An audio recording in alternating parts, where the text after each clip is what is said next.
Ravens fans, tell me you watched that game and didn't jump out of your seat at least once. I mean, after that 0-2 start, nobody could see that coming. What a show they put on against the Cowboys. It was a statement win, no doubt about it. And yeah, the pressure was on. We were talking about a team facing some serious historical headwinds. Only one team since 2000 has made the playoffs after starting 0-3.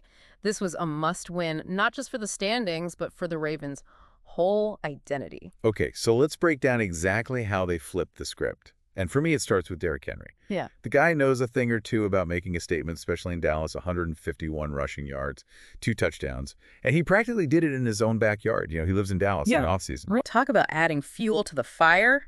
Right. And he used every drop of it to torch that Cowboys defense. But this wasn't just Henry freelancing.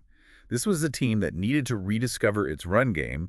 They were intentional about it, and Henry was the hammer they used to make their point. He definitely looked like a man on a mission. Speaking of which, can we talk about that offensive line for a sec? They've been taking some heat this season. Okay.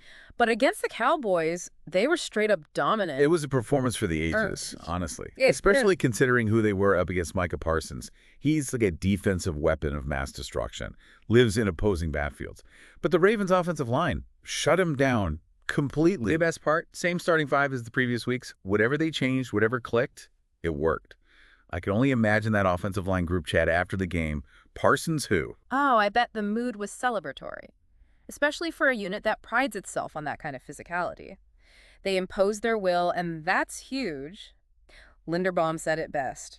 It's about efficiency in the run game. Right, and that it opens other things up. For those of us who don't speak fluent offensive strategy, what does that actually look like on the field? Think of it like this. When a team can run effectively, it forces the defense to commit more players near the line of scrimmage. That opens up opportunities for play-action passes where the quarterback fakes a handoff and the defense hesitates, just long enough for receivers to find open space. It's all about keeping the defense guessing, creating opportunities for big plays. So it's not just about those tough yards up the middle. It's about setting the tone, dictating how the game is played. And speaking of dictating terms, did you see the Ravens' defense? They were writing their own story on Sunday. They were all over the field, making life miserable for Dak Prescott and those Cowboys receivers. I was really impressed with Nate Wiggins, the rookie safety.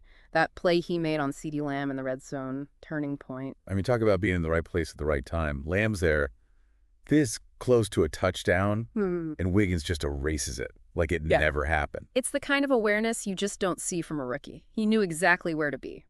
Read the play perfectly. Made a heck of an athletic play on the ball, too.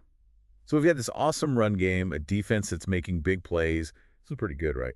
But I got to ask, those fourth quarter points the Cowboys put up, did that worry you at all? It's worth keeping an eye on for sure. You never want to see a team give up a big lead, especially late in the game. Could be fatigue, maybe a lapse in concentration, or hey, maybe the Cowboys just finally made some adjustments. It's like when you bake a batch of cookies, right? You turn your back for 2 seconds and a couple are gone. You're left thinking, wait, how many did they really eat? And more importantly, are they coming back for more? But let's not be too hard on the Ravens defense. Holding that Cowboys offense to just 6 points through 3 quarters, that's impressive. Don't forget, this is a Dallas team that can score on anybody. On an off day, they can put up points like it's nothing. True. Okay, so maybe less panicking, more like, okay, we still got to clean some things up. Which I guess is the whole point of these deep dives, right? We're not just here to celebrate. We're trying to understand what this all means, especially moving forward. Exactly. And what this win tells me, the Ravens are still a force to be reckoned with. They can play at an elite level. They just reminded everyone what that looks like. Physical run-first football, controlling the clock, wearing down the opponent. Like watching those classic Ravens teams from back in the day, right? Just pounding the rock, playing that suffocating defense. And don't forget the mental side of it. Starting 0-2 can really mess with a team's confidence. But the Ravens, they showed resilience, stuck to the game plan, trusted their coaches, and most importantly, they believed in themselves. They shut down all the Ravens in trouble talk. But you know how it is in the NFL. Whispers can turn into shouts real quick, especially in a division as tough as the AFC North. Which is why this win, as great as it was, it's just one step. It's a long season. They got to bottle up this intensity, this focus, and bring it every single week. The Bengals are still the Bengals. The Browns are looking dangerous. And the Steelers. Yeah, they're always going to be a tough out. No rest for the weary. But hey, at least for this week, Ravens fans can enjoy this one. Absolutely earned it every bit. I'm excited to see what they do next. Enjoy it while it lasts, right? Yeah. Because the NFL waits for no one. Next up, divisional clash with the Browns. No time for a victory lap here. Not a chance. This is where things get real. The Browns are going to bring it. They've got that punishing run game. And their defense, don't sleep on that defense. They can bring it. The Ravens can't let their guard down, not even for a second. So how do they bottle up that Week 3 magic? What needs to happen for the Ravens to make it 2 in a row? It all starts with consistency. The Browns are a different animal than the Cowboys. We're going to see a heavy dose of Nick Chubb and that offensive line. The Ravens' defense, they need to be ready for a battle in the trenches. It sounds like a heavyweight fight. 2 tight ends going toe-to-toe, each trying to impose their will on the other. Perfect analogy. And in a fight like that, discipline is key. Remember those penalties we talked about?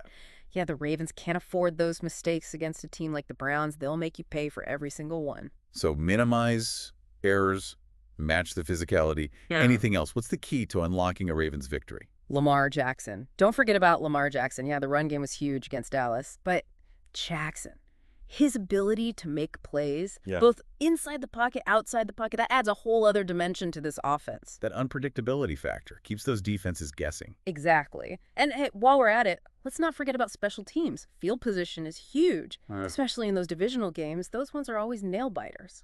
Every little edge matters.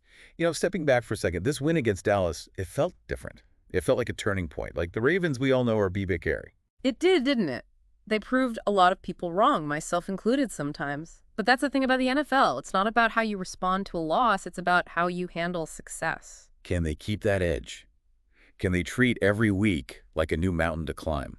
That's the question, isn't it? It is. The Ravens have the talent, the coaching. They got that winning feeling back now. They got to prove they can hold on to it. That hunger, that drive. That's what fueled this comeback. The Ravens are back in the conversation. But can they stay there? That story's still being written. And that, my friend, is what makes this season so exciting. Thanks for joining us for this deep dive.